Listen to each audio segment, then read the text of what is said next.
All right. Hi, everyone. I think we're seeing people starting to come in. So just welcome everyone. And first to introduce myself, I'm Patrin Watanatada, Vice Chair of the Board of Capita. Capita is an ideas lab curating big ideas for flourishing futures for everyone through a focus on young children and their families. And I'm absolutely delighted to be here today with Tim Gill, the author of Urban Playgrounds. Here's my copy of the book, came all the way to Bangkok here.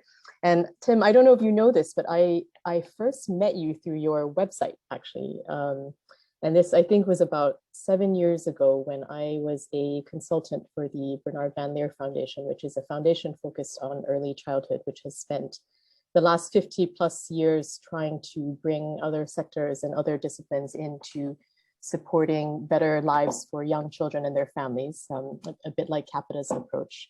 And I had been tasked with writing a play memo for a city in India.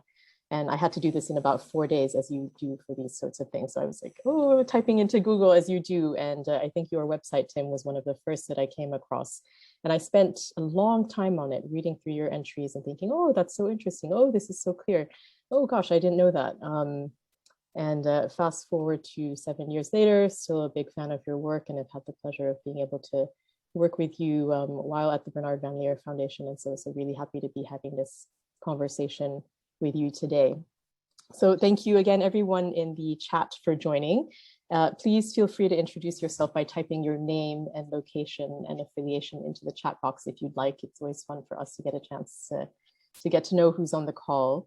And Tim will give us a short presentation, and then we'll have a conversation and time for Q&A. So please feel free to type your chats and questions and comments into the chat as they arise, and we'll try to pick up questions throughout as they go on. So over to you, Tim. Great, thank you so much for that lovely warm introduction, Patrin. I owe a lot to you and your colleagues at Bernard Van Leer Foundation, as you will shortly discover. But I'm going to do the share screen share thing, and then we can get going. Yeah, so I'm going to speak for, oh, that's just spoiled one of my own punchlines. I'm going to speak for about 15 minutes, and then we'll take it from there. So I'm really aiming in my book and my work to elevate the status of children in city building, and to shine a light on the way that the built environment, the fabric of the places where we live shapes children's lives and shapes their childhoods. And I think one good place to start, actually almost regardless of what we're looking at around children, is to think about our own childhoods. And my next slide will help with that. So what you can see here is a map that maps out what you might call the roaming range, or the home territory, of 4 children. And they're all 8 years old, but they happen to be in 4 generations of the same family. And so you can see that blob that takes up most of the map. That's the home territory, or the roaming range, of the great grandfather in this family at the age of 8. He could go 6 miles across the city on his own. And then you can see that the way the circles get smaller with each generation. And then you can see here the son in this family, aged 8, he could go to the end of his street. And in fact, we know that that's more, if you like, right to roam, freedom. It's more freedom than most 8-year-olds have these days. So you can see how what I talk about, the sort of shrinking horizons of childhood. And it's, I think, one of the most profound and one of the most underexplored changes in children's lives. And you can see it's been happening over a long period. Now, this is not an invitation to turn the clock back or to say that there was a golden age to grow up, but it does invite questions, I think, about what children are missing out on because they don't have that same opportunity that previous generations had to explore, to have adventures, and also invites thinking about the way that the neighborhoods that children are living in shape their freedoms. And it's a real springboard for most of my work. Because when we turn to, if you like, the offers that we make to children today in terms of meeting that sort of appetite for adventure and exploration, well, okay, this is a particularly shockingly poor example. But it's a model that's very common. It's the play reservation, and we see them everywhere. And I think it's a fundamentally flawed way of creating space and incorporating space in in neighborhoods for children. So I'm going to look a bit more about what I mean by a child-friendly approach to planning design. Clue, it doesn't look very much like what I just showed you. I'm going to say why I think this approach matters, and just a few remarks at the end about making this approach happen, about getting traction. And I was lucky enough to be able to study about 12 or 14 cities in Europe and in North and South America. And in each case, had the chance to visit the cities, to speak to people, find out what was going on. These are all cities that they may not be very child-friendly, but they are municipalities that have taken seriously the goal of making their built environment more child-friendly. And this is where I can thank Bernard Van Leer Foundation and also the Winston Churchill Memorial Trust for funding my visits and research to those cities. So let's start with a working definition. And the former Vancouver planner, Brent Toderian, who's well respected around family friendly, especially high density planning, says that there are 3 pillars to making a neighborhood work well for families. Firstly, of course, you need housing that's suitable for families. If you don't have that, it's game over. You also need services that families need. So schools, childcare, health services, that kind of thing. But the third pillar is the one I'm most interested in, the public realm, the spaces in the neighborhood, parks, streets, and so on. And why I think they're most interesting is because it's only when children sort of step out beyond their homes and the schools and the institutions of their lives that they fully claim their rights as citizens, and where you get the strongest insights into, if you like, how society treats and sees children. So if we unpack what a child-friendly public realm looks like and how that feeds into planning, what you get is you realize that there are 2 dimensions to making somewhere child-friendly. One of those dimensions, one of the factors, is lots of things to do. Lots of different types of playgrounds, much better playgrounds than the one we just saw, nature, sports, leisure, and facilities, all local and in the neighborhood. But that's not enough, because children also need to be able to get to those places and facilities and experiences. So that's the children's mobility axis here on this diagram. And it's only where you have both high levels of mobility and lots of things to do that you're in that child-friendly zone. So let's flesh that out a bit. In my book, I talk about a district which I suggest you could say is the ultimate child-friendly neighborhood, and that's the eco-suburb of Vauban in Freiburg in Germany. You can see an aerial there. It's medium high density living, it's apartment living. But the key thing about Vauban, which is a district of about 6,000 inhabitants, is that it's effectively car-free. And so all of the public space, the space between the buildings, is available for social use. It's not dominated by the car. It's green, it's attractive, and you can see one image there.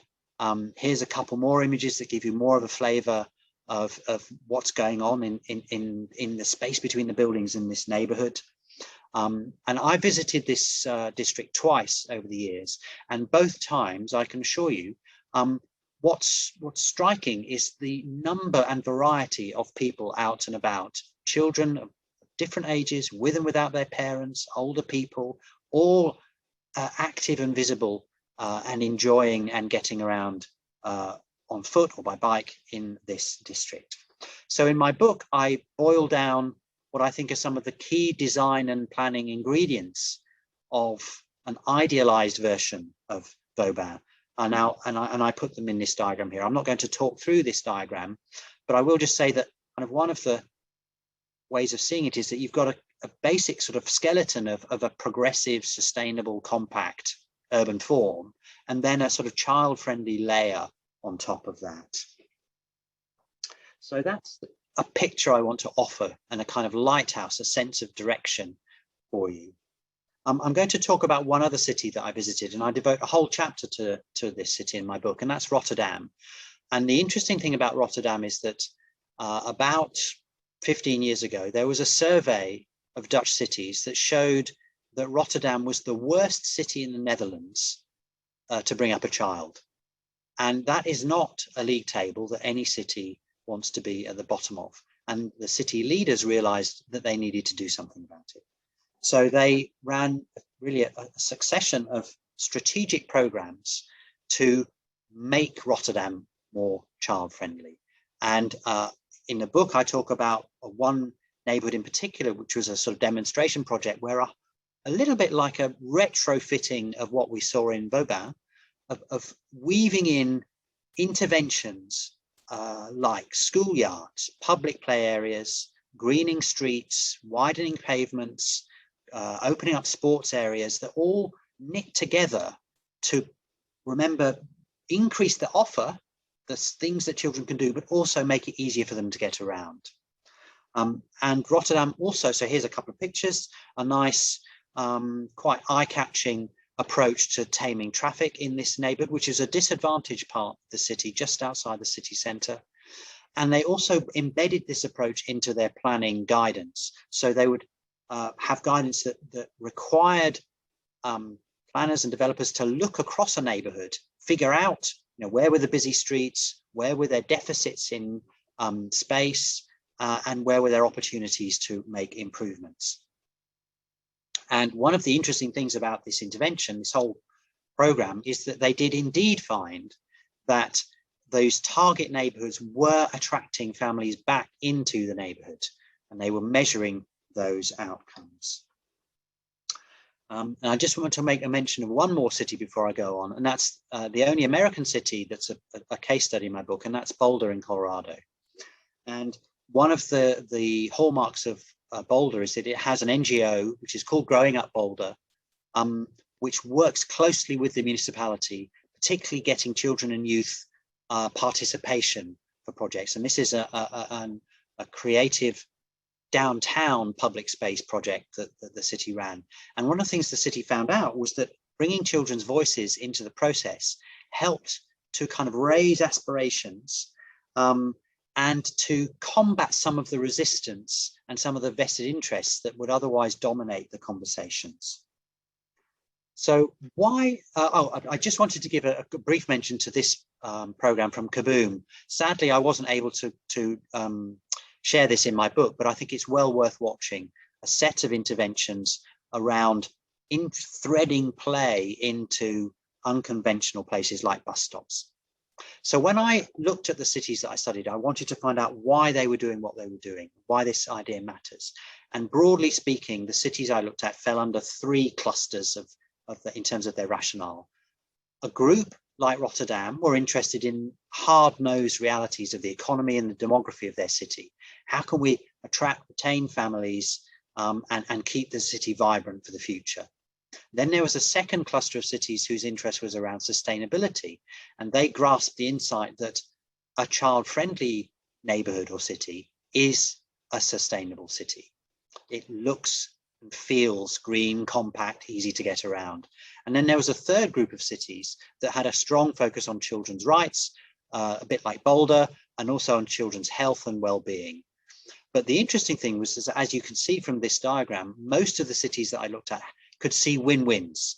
There were multiple drivers and strategic reasons for getting involved in this agenda. Just to unpack some of these a bit more, I think one of the big challenges and one of the big ways in which the built environment has an adverse impact on children is road danger. And we know far too many children are still dying and being permanently disabled because of the threat from traffic. And child-friendly planning is very much a response to that. And we know there are steep gradients, in particular with poorer and marginalized groups being worse affected by road danger. We also know that pollution, a lot of it caused by traffic, is a worrying problem in many cities. And I'm rather ashamed to tell you that in my own city of London, we've had the first case of a child whose death was partially attributed to air pollution caused by road traffic right near where she lived. And that really is, I hope you'd agree, utterly unacceptable in 2021. But also, if we turn to children's own views about where they live and the things they like and they don't like, you'll see that their responses to that question actually map very closely onto that two-dimensional child-friendly framework that I mentioned earlier. So I think it's about time we stopped asking children and about time we started taking their answers more seriously. If you pull all this together, you get this idea that's associated with the former mayor of Bogota, and who really turned around that city, Enrique Peñalosa, who talks about children being a kind of indicator species.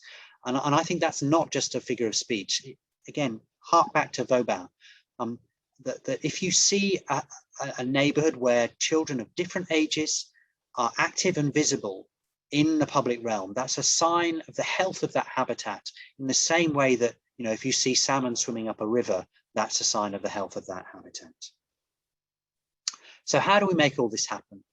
Now, there's a whole heap of stuff in my book about this, as Patrin knows, but I just want to pull out a couple of key points, I think. That really, we're talking here about moral and political challenges. We're talking about the questions of who and what the public realm is for. And the answers are also in the moral and political domain in the first place. They're not technical challenges. All of the cities that I looked at, the key kind of explanatory fact that lay behind their progress was having a person or a group of people who were within the municipality, the right people in the right place to get things done. And I'll say a bit more about that in a minute, and policies that support that. But policies on their own are not enough. I also saw a lot of evidence of opportunism, seizing other changes in the city and piggybacking on those. And my final and closing thought is about the power of children as a unifying lens. So just a few more slides. This is my model, my recipe for change in the city. And you can see that I call it a hub and spoke model, with a municipal officer in the middle, making the links across planning and transport, involving children effectively, focusing on the neighborhoods where children live, and investing in space and mobility. By the way, this model I think is also true, not just for municipalities, but also for design practices, maybe for community campaigns as well. Having that champion is crucial. And so if we pull all this together, I think there are two real assets to a child-friendly lens. One is that you actually get better neighborhoods. You know, you get inclusive, healthy, sustainable places. But the other is that you help, we're living in a time of great complexity and of cities facing huge and complex challenges. And I can't think of a better way to find a way through those challenges and build consensus for solutions than focusing on children, because it's the best way to get a clear sense of the direction that cities are going to have to go in to respond to the challenges of the climate crisis and of urban decay and of environmental and economic sustainability. Patrin, over to you. Brilliant. Thank you so much, Tim. Let's see, everyone. Okay, you've hit in it. Everyone, if you have, again, if you have questions, please feel free to put them in the chat as we go along, and then we'll just have a conversation, and we'll have some time at the end dedicated to the questions as well. So, Tim, let's talk a little bit about you first, actually. I know you started out with a focus on children's play. How did you get to that focus? It seems quite unusual to me. I'm sure you're surrounded by people focused on that. But I mean, the short version, it was kind of happenstance in the first instance. You know, I left university with a sort of social conscience and some broad interests in social change, but kind of fell into this quirky job with an NGO. And long story short, the NGO focused on children's play. The job I found fascinating and engaging. Then I had a child myself in the late 90s. And as you know, that tends to kind of elevate the challenges and the interest. And I guess I feel that I have things to offer around reframing some of the conversations around children's lives, and both raising awareness of the importance of play and exploration and adventure, but also of the value of children gradually being able to get to grips with the people and places around them. And that as long as I find that interesting, I'll carry on doing what I'm doing.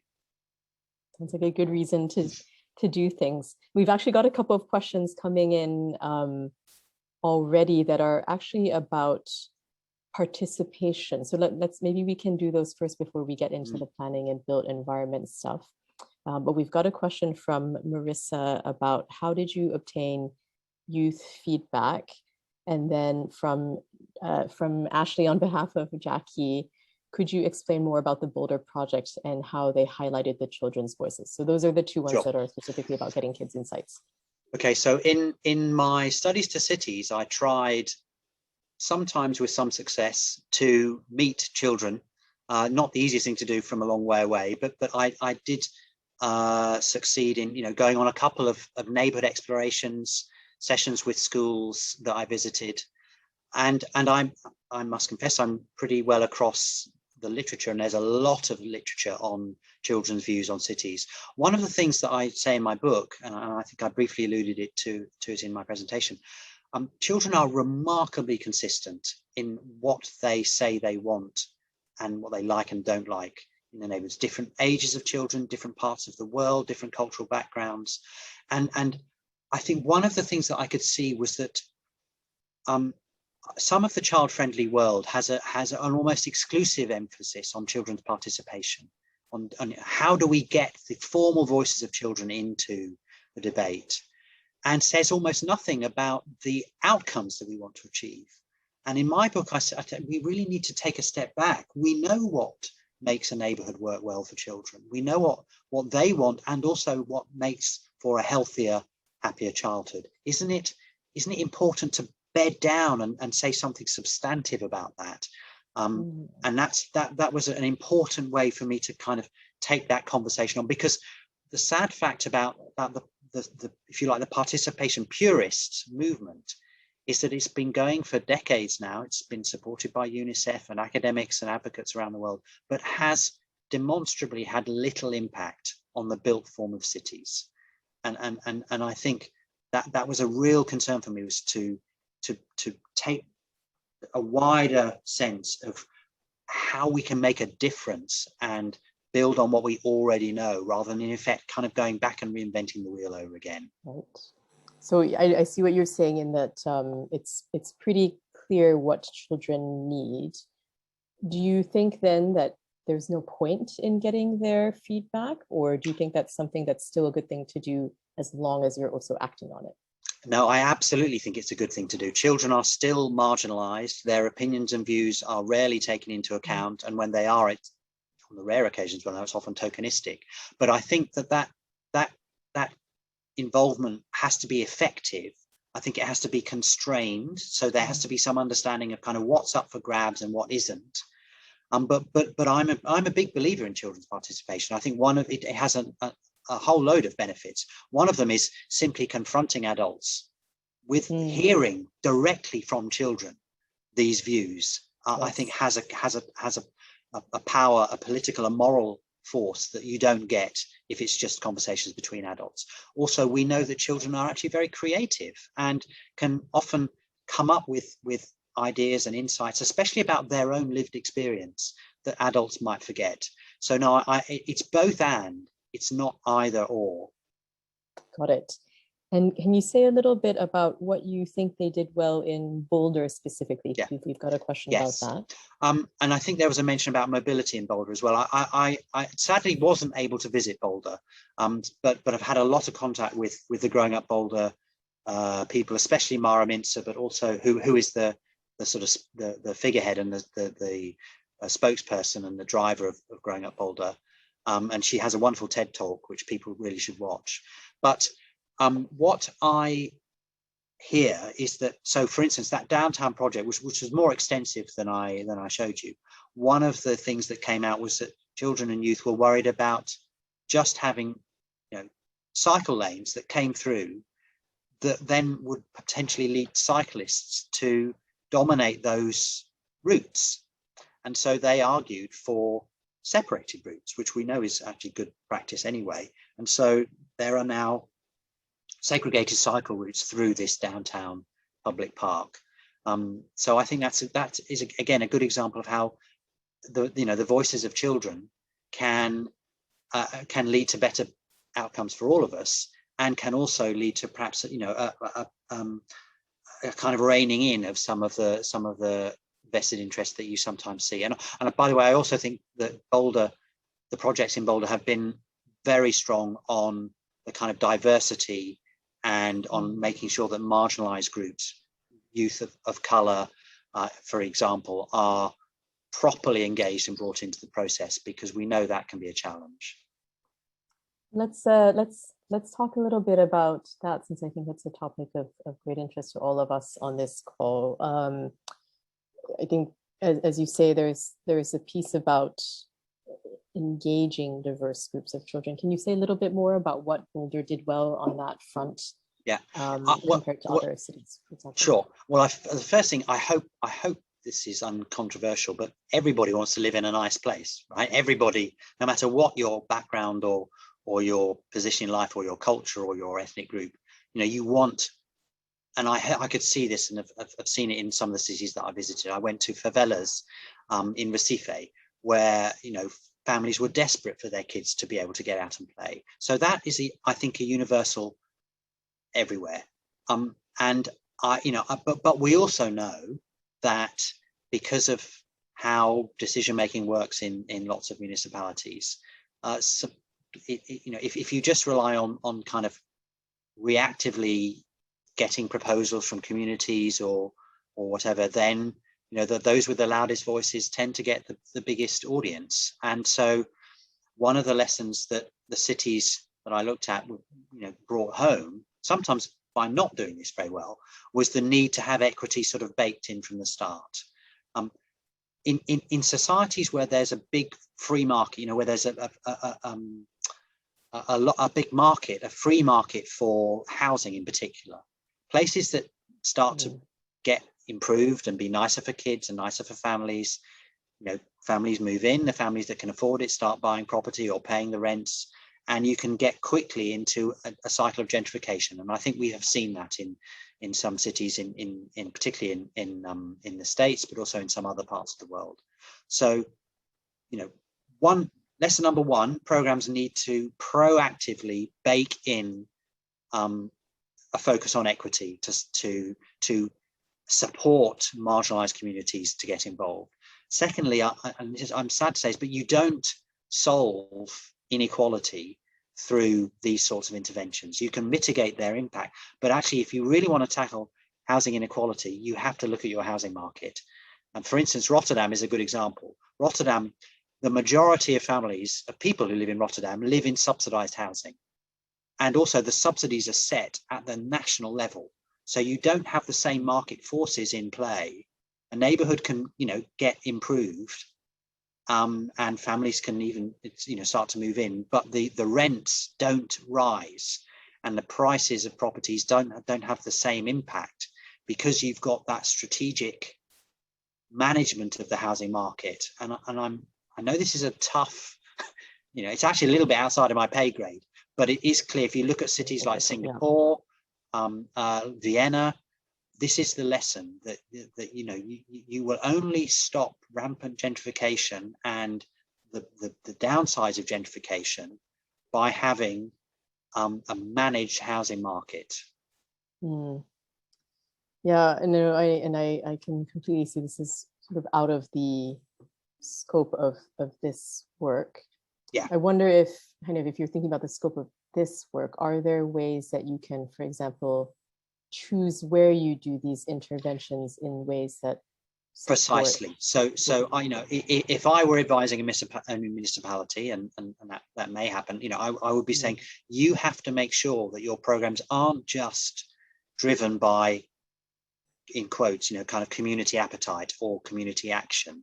You have to figure out where your underserved communities are, and that's shouldn't be too difficult, because especially with the amount of data that cities now have, And you have to get into conversations with those communities. And that might be difficult because you might find, and I remember I was in Philadelphia 3 or 4 years ago and gave a talk, and it rapidly became apparent there were marginalized communities and political representatives around the table. And they were saying, look, our playgrounds are terrible.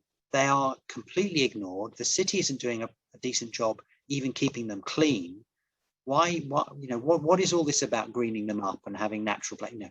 So that's a good example, I think, of where part of a proactive approach that is framed in terms of equity is about recognizing that you have to support communities and you have to talk to them and find out what their concerns are, because they might be starting from a different place to the place that you're starting from. Yes. Well, maybe we can take a little bit of a step back. I suspect there's probably people on this call who know a lot about children and child development, and maybe know a little bit less about the link to the urban environment. Can you run us through the ways in which a healthy built environment supports young children and their families to flourish? Sure, right. So firstly, there's the negative side of it, which I pointed out in the talk, that there are unfortunately a number of really serious ways in which badly planned environments harm children.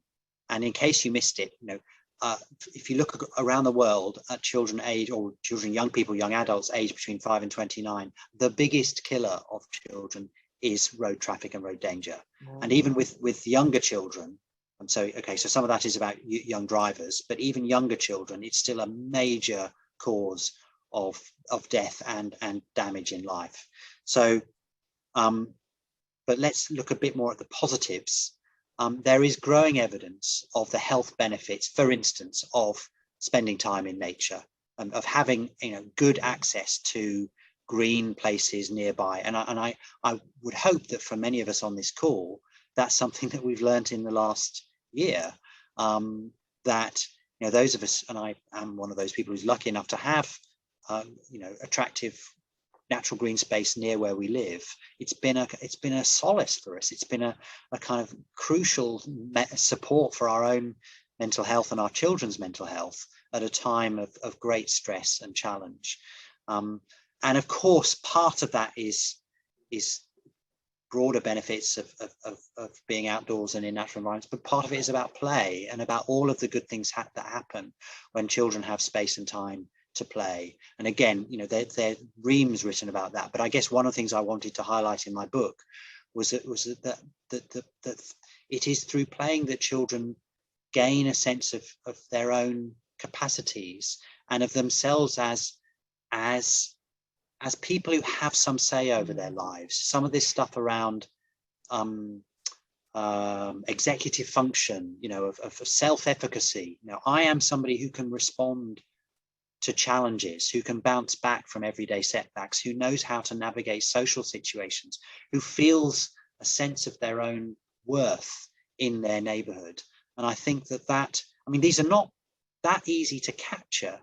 So the research is still, I think, picking up on some of this, but there is research that shows, for instance, that even if you factor out income, family background, factors, that there's an influence, a relationship between neighborhood properties and life chances as children grow up. So I think, and I guess I'd also just put it in terms of anyone who has children or knows children. I mean, surely it's kind of, you just want, I can't imagine someone saying, yeah, I'm really happy with where I live, but actually I can't let my kids out and there's nowhere nice for us to play. That's in a way, that's the Pennylosa point about children being an indicator species. Yes, absolutely. And so say a little bit more about specifically, so I think point very beautifully made about the need for green public space to play in. What specifically would you think do you think is necessary for children specifically to be able to play, and especially the little ones, just because I think that's the focus of Capita. And just to remind you a little bit of your own book. I love this page here that you took from Barcelona. Can you see? I don't know if people on the call can see. Yeah, it's a bit blurred in your it's a bit blurred here. Yeah, maybe Tim's will be better. But anyway, Tim's got this wonderful list that he's pulled from the city of Barcelona that has a list of activities, like, yeah, activities that you can actually see children doing: sliding, swinging, climbing, maintaining balance, jumping. And you can kind of, like, not that I'm an urban planner or architect at all, but I could imagine now, having worked with them for a few years, that seeing that, then you can kind of picture, oh, these are the physical things that I need in the environment to make that happen. So sure. So the slightly fancy term is affordances, and actually it's a term I really like, because it's just, an affordance is just a kind of an offer or a feature in the environment, a physical feature that makes an invitation to anybody about anything, but let's just narrow it down a bit and say children's play.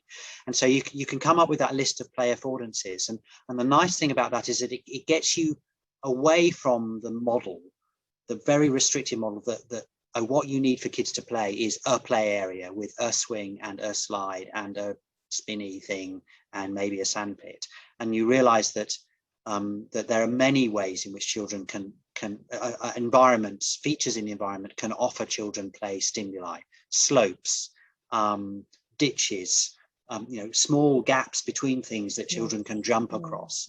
And one of the projects that I think you probably had a hand in funding at Superpool in Istanbul created a lovely resource specifically on playgrounds for children under 3.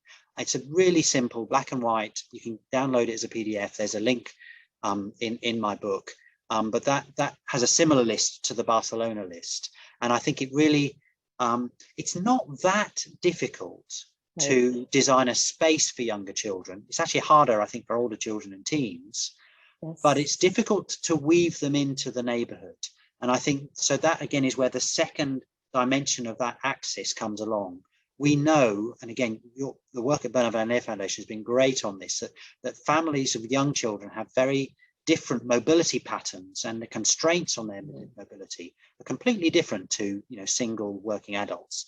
A mother or caregiver has an intricate web of trips that they make every day, often with a lot of stuff, and where they're very dependent upon the quality of the walking networks, the public transport. And so the take-home message there is that one of the best ways to improve the access to play for young children is to improve the mobility of their caregivers, for instance, by improving sidewalks.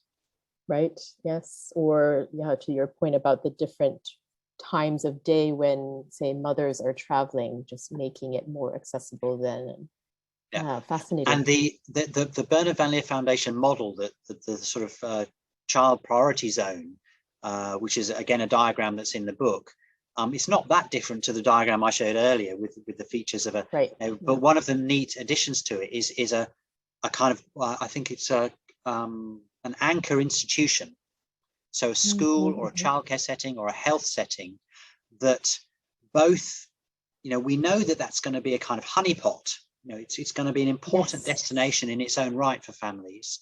And it's a place where you might have the capacity to engage with families, to speak with professionals who will probably have their own good ideas about the wider neighborhood, who will certainly be informed about that neighborhood. So I think that's a beautiful model for seeing what this, I should have mentioned it in a talk actually, but again, how you can catalyze some of this at the local level. Right, so you can imagine this honeypot. I love that phrase that you use, this honeypot where all of these families and young children are coming, and then how can you make the spaces around it as well more playable? How can you make it easier to get there? How can you make sure cars aren't coming through and hitting people or spewing air pollution and so on? Exactly, and there are now demonstration projects that Bernard Van Leer Foundation have supported. I saw one of them sort of in progress in Recife that was around a huge community centre. But part of a key part of the project was improving the crossings of the streets narrowing the streets so that it was just less dangerous to cross, improving the alleys and pedestrian routes into the favelas, the hillside neighborhoods that were around that space, improving the number and quality of play spaces, including sports grounds, football grounds, and this sort of fine-grained corners and social meeting spots that are going to, be incredibly valued by younger children and caregivers. Yeah. Well, let's go to the questions. So Ellen De Paula thank you for your question. Hi, thank you for this informative event. Can you please offer some ideas of how play could be a great healing source for children and adults during the pandemic? Any examples to share? Well, I think play is a great healing process, full stop. And I think, again, there's growing interest in the kind of almost therapeutic value of play as a process by which children kind of accommodate or make sense of or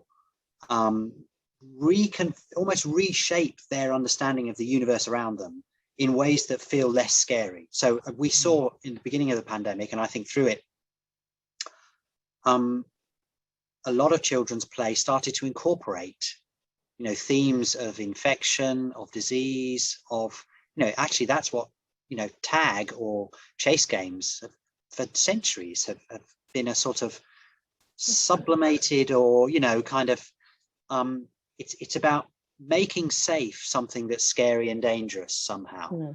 And I guess one of the ways in which adults can support that is by not freaking out when they see it happen, because I know we saw some of this here in the UK, that because actually it is slightly alarming for adults when you suddenly, you see a playground game spring up and the kids are saying, yeah, you've got coronavirus. No, but actually, and there's good evidence. It's not just my view that this is a quite fundamental feature of children's play, that it's a kind of emotional, it's operating at an emotional level, and it's a kind of restoration of emotional equilibrium. And so I think that's the beginnings of some insights around the value of just allowing children the chance to follow some of those narratives and get a little bit scared, and for adults to allow some space for that to happen. I mean, I am by and large a believer that one of the ingredients of a healthy childhood is really ensuring there is some space and time for children to play freely, even when that looks a little bit scary for adults. It's not to say that, we completely deregulate childhood or kind of throw children into the, swamp and let them, survive, sink or swim. But it is, and it comes back to that. One of the most powerful things about play is that it's about children having almost the illusion of being an independent and autonomous person.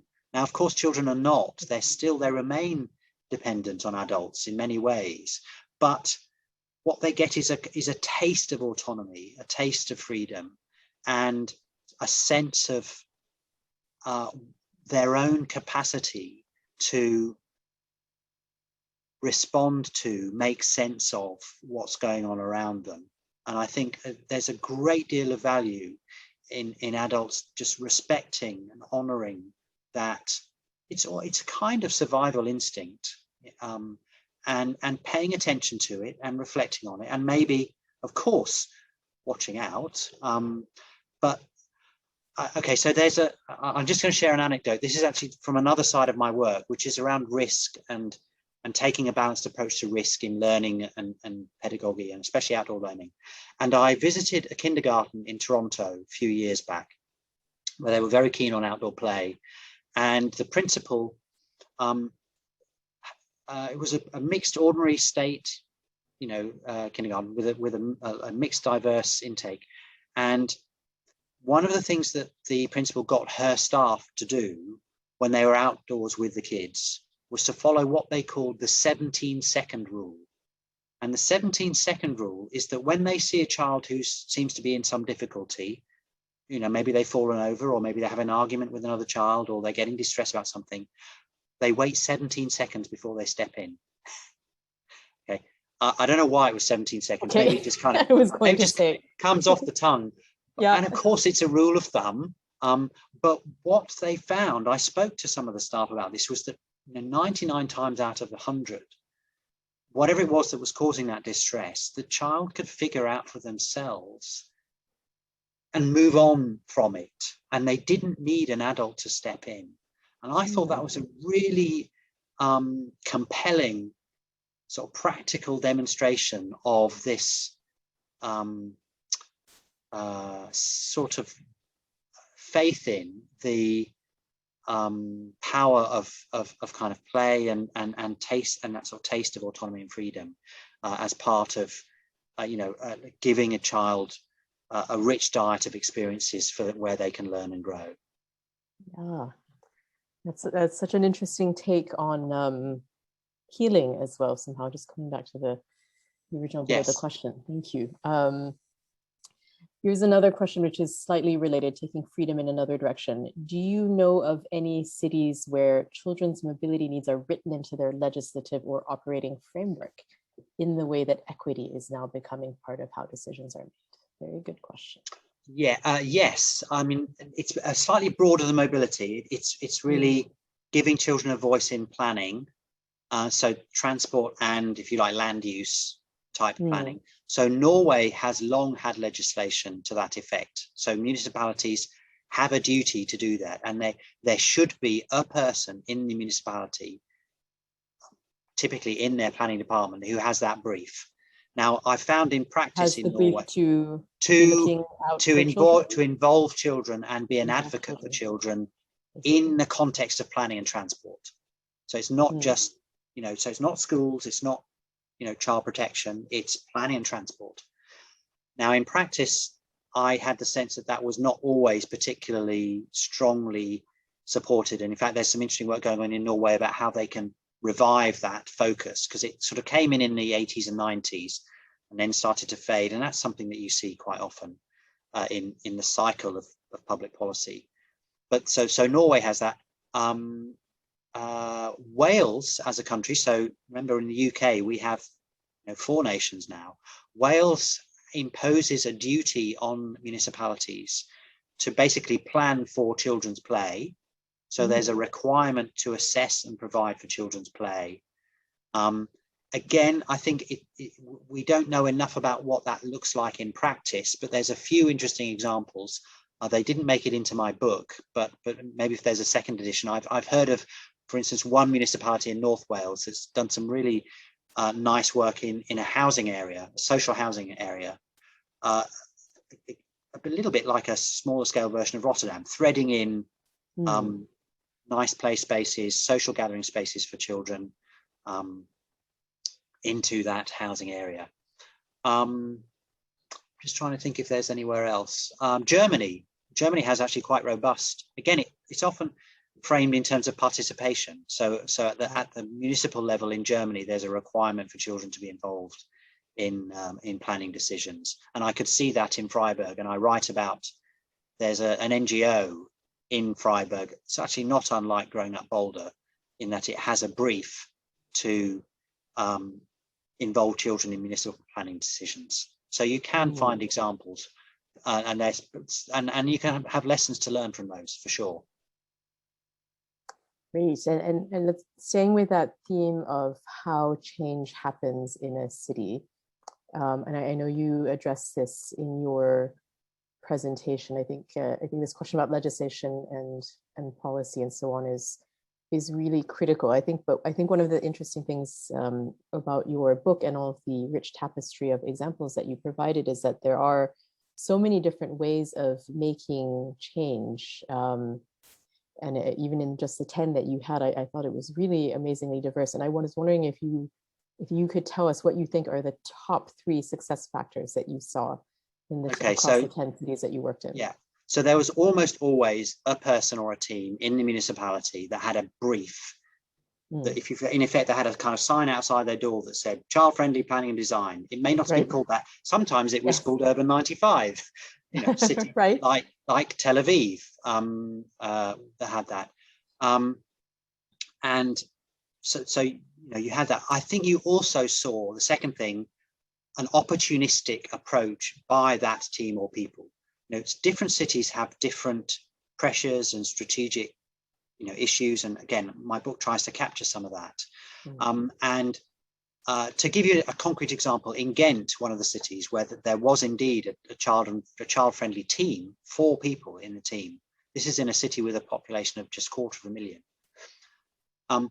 One of the interventions that I write about in the book is a strategic regeneration intervention. So this is across one of the poorest parts of that city, quite a big 19th century neighborhood where there was a lot of money going in for regeneration on various fronts, you know, economic regeneration, employment, family support, and public space. And so that this team worked with the planners and the transport people to add a layer, a web, they actually call it a web, of connecting up parks, schools, main shopping districts, and literally a web of streets, roads. Yes. So the spine of it was something called the red carpet, or you know, the Dutch version, rode loper, and it was a pedestrian link that ran for about a kilometre or 2 through this neighbourhood that was well, of course, woven through existing streets and public spaces, but and with spurs off of it, joined up some of these key family destinations and routes, and it actually ended up going in towards the city centre as well. So I thought that's a really good example of where that team, you know, was well positioned to add that child-friendly layer onto that strategic program that was already happening. And you can see that, you can imagine that working at different scales, so at a completely different and smaller scale. In my own park nearby where I am in Walthamstow in London, there's a park improvement program happening. And one of the things that they did was cut down some trees. And somebody had the nous to think, oh, we can do stuff with these trees.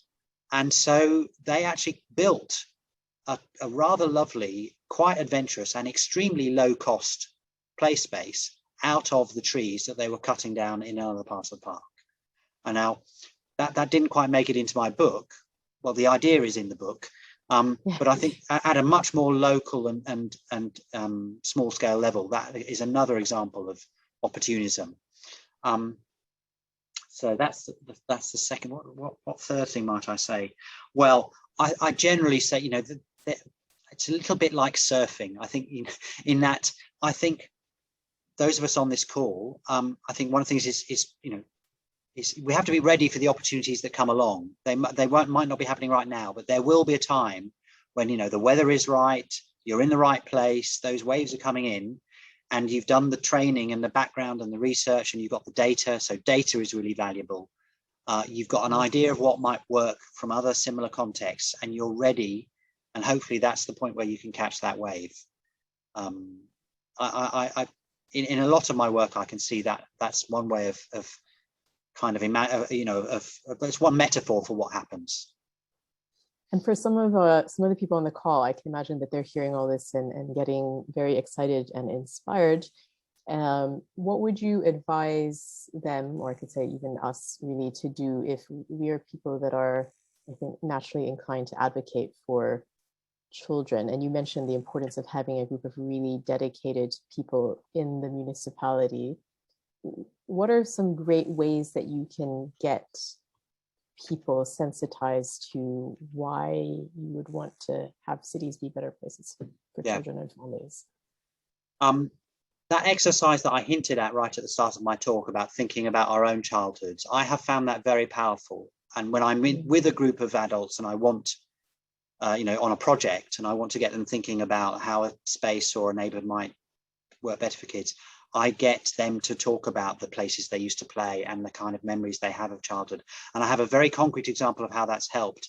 Right now, there's a new playground that's just been announced. This could be an amazing project in in America, in Wilmington Normal, Illinois, school playground project, and I was in the early stages brought in to help firm up the vision of that project, and got everybody in the room, you know, the school board basically and the school principal, yes, to share their memories of their childhood, and I had feedback from that was absolutely catalytic for them. It was opened their eyes to the sort of experiences that I think we need to be focusing on, and the kind of ways in which the built environment can help with that. So I know you need to be a bit careful, because it's not about ringing the nostalgia bell and saying, right, you know, there was this wonderful time to grow up and how terrible everything is today. It's not about that. It's about helping people get an emotional connection with why a child-friendly neighborhood might matter. And that's something that I think everyone can do from their own childhood, and also if they're parents or if they're grandparents. And it's no coincidence that some of the politicians that I met and interviewed were interested in this topic, partly because of their own role as parents or grandparents. So I think that's really valuable. There may have been another part to your question that I've forgotten, because I got slightly. No, that was good. I know we've only got a couple minutes left, so I'm trying to think how to. I'm just going to share in the chat because it came up beforehand. I'm told that the book is not entirely easy to get hold of in the States. So if you can't find it on your favorite online bookseller over in the States, then the book depository is actually a UK based distributor, but it has free postage and relatively quick dispatch. So I'd be remiss of me, and I've just added a link to my website, to the dedicated page for my book, and people can take it from there. Great, thank you, Tim. And I think if anyone wants to check out Tim's book, or see if it's in the library, or also check out Tim's very informative website. I know someone had a question about other cities that are doing Rotterdam-esque and Boulder-esque work. So that's all there as Toronto well. is going to be interesting to look at. Toronto's doing some interesting stuff, especially around high density developments. Yes. So I think in North America that could be worth watching. I do think the Kaboom Play Everywhere project, it wasn't quite at the point where I could document it when the book was being written, but that's another one. And Kaboom have a very strong commitment to equity and to, you know, ensuring a focus on underserved communities. So I think they're very valuable for that. That sounds like some good and hopeful directions for American cities to go in. Why don't we end on this question here from Sam Balto, saying, living in America and having 2 young children, I am starting to lose hope that change will happen to support children and families around play. What gives you hope to keep doing this work? Okay. Well, I naturally try to emphasize the positive, not least for my own sort of health and well-being. But I guess the big thing that I can see coming, I mean, this is a difficult agenda to really get traction with still. I mean, there's especially in market economies, but we've got a huge challenge awaiting around the climate crisis, and sooner or later every city and indeed every country is going to have to figure out a response to that. And I'm not a massive expert on this, but everything I read tells me that part of that response is going to have to be more local living, walking and cycling more, less car dependence, and in a way some of what we saw happening during the pandemic with hyper local living. And I think that if my book and my work helps people to realize A, that that's happening, B, that it's important, and C, that it's not entirely scary, that it can actually be a good thing for the next generation to live in neighborhoods that are more climate adapted, then I will be happy. But I also think that that's a positive focus for the work we have to do. I know that the climate crisis hasn't gained the traction in the US that it has done in some parts of Europe, but I'm hearing that that's beginning to change. I'm sure the people on this call are largely engaged in all of that. And despite the car-dependent culture that you live in or people on this call live in North America, there is no avoiding the changes that we're going to have to make to transport. And that's and if you like, bringing children's voices, children's views, and a children's lens into that debate, I think is a huge opportunity to make it real, to make it positive, and to make it have an impact. Wonderful, Tim. Thank you so much.